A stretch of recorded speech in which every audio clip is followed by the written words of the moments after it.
तो आप सभी का स्वागत है आपके अपने चैनल पर। फ्रेंड्स, आज नई अपडेट्स आई हैं। तो फ्रेंड्स, अपडेट शुरू करने से पहले आप सभी से रिक्वेस्ट है, यदि चैनल पर पहली बार बने तो चैनल को सब्सक्राइब जरूर करें व लाइक जरूर करें। तो चलिए न्यूज़ शुरू करते हैं। Employ pension scheme, pension fund में हर महीने रुपये 1250 की जगह जमा होंगे 2083 रुपये। लिमिट बढ़कर होगी 25,000 रुपये। तो चलिए फ्रेंड्स, डिटेल्स में पढ़ लेते हैं। Employ pension scheme, pension fund की लिमिट हटाने के लिए लंबे समय से चर्चा चल रही है। साल 2017 में इसे बोर्ड बैठक में रखा गया था, लेकिन अंतिम फैसला अभी तक नहीं हो पाया है। एम्प्लॉय पेंशन स्कीम कर्मचारी भविष्य निधि संगठन ईपीएफओ के लगभग 6.5 करोड़ सब्सक्राइबर्स के लिए बड़ी खबर है। आपके पेंशन फंड की सीलिंग को लेकर बड़ा फैसला हो सकता है। मामला अभी सुप्रीम कोर्ट में है। ईपीएफओ के सूत्रों की माने तो सरकार ज़्यादा से ज़्यादा लोगों को पीएफ के दायरे में लाना चाहती है। मौजूदा नियमों के मुताबिक ईपीएस पेंशन में 15,000 रुपये की लिमिट है। ऐसे में पेंशन फंड में हर महीने अधिकतम 1250 रुपये ही जमा हो सकते हैं। लेकिन अब सीलिंग पर फैसला होता है तो सीधे तौर पर बेसिक सैलरी की सीलिंग बढ़ सकती है। सूत्रों की माने तो इसे बढ़ाकर 25,000 रुपये किया जा सकता है। क्या है बेसिक सीलिंग? बेसिक सैलरी की लिमिट क्या रहेगी? इसके लिए ईपीएफ कंट्रीब्यूशन के लिए इस वक्त 15,000 रुपये बेसिक सैलरी की सीलिंग है। इसे बढ़ाया जा सकता है। अगर किसी व्यक्ति की बेसिक सैलरी 30,000 रुपये है तो उस सैलरी पर उसका 12% कंट्रीब्यूशन प्रोविडेंट फंड में जमा होता है।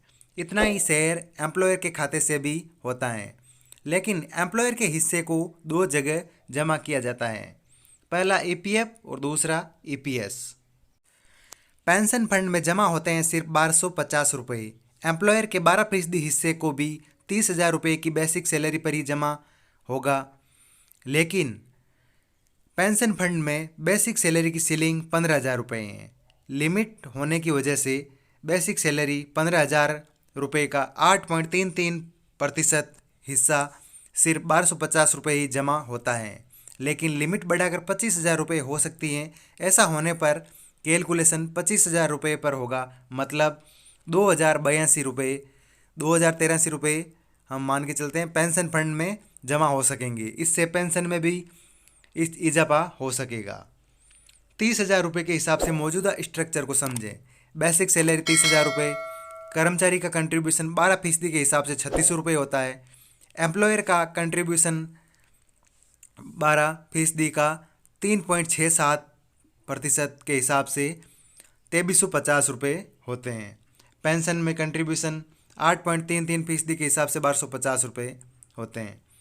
सीलिंग बढ़ाने पर हो सकता है फैसला। ईपीएफओ के एक ट्रस्टी के रघुनाथन के मुताबिक मौजूदा वक्त में बेसिक सैलरी की सीलिंग 15,000 रुपये हैं, जिसे बढ़ाकर 25,000 रुपये तक करने का प्रस्ताव रखा जा चुका है। सुप्रीम कोर्ट इसे तय कर सकता है। अगर पेंशन सीलिंग बढ़ाने पर फैसला होता है तो निश्चित तौर पर पेंशनर्स के लिए अच्छी खबर होगी। पेंशन फंड बढ़ने के अलावा दूसरा फायदा यह भी है कि बेसिक सैलरी सीलिंग के ऊपर जिन लोगों की सैलरी है उनके लिए पीएफ का कंट्रीब्यूशन वैकल्पिक होता है। ऐसे में अब इस दायरे में ज़्यादा लोग आ सकेंगे। अगर ऐसा होता है तो 6.5 करोड़ लोगों को मिलेगा फ़ायदा। कर्मचारी भविष्य निधि संगठन के retired enforcement officer Bhanu Pratap Sharma के मुताबिक अगर ये फैसला होता है तो इसका फ़ायदा 6.5 करोड़ ईपीएफओ सब्सक्राइबर्स को मिलेगा।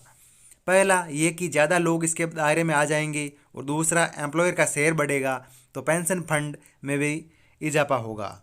यूनिवर्सल मिनिमम वेज का फॉर्मूला, सूत्रों की माने तो सेंट्रल बोर्ड ऑफ ट्रस्टी के मेंबर्स पेंशन फंड पर लगी लिमिट को बढ़ाने के पक्ष में हैं। इसके पीछे दो तरह की दलीलें हैं। पहला, देश भर में जो यूनिवर्सल मिनिमम वेज का फॉर्मूला लागू किया जाना है उसमें सैलरी 18,000 रुपये के करीब निर्धारित की जा सकती हैं। ऐसे में जो मौजूदा सैलरी सीलिंग है उसमें बढ़ोतरी करने की ज़रूरत है। इसके ज़रिए ज़्यादा से ज़्यादा लोगों को ईपीएफओ में लाने में मदद मिलेगी और सोशल सिक्योरिटी बढ़ेगी।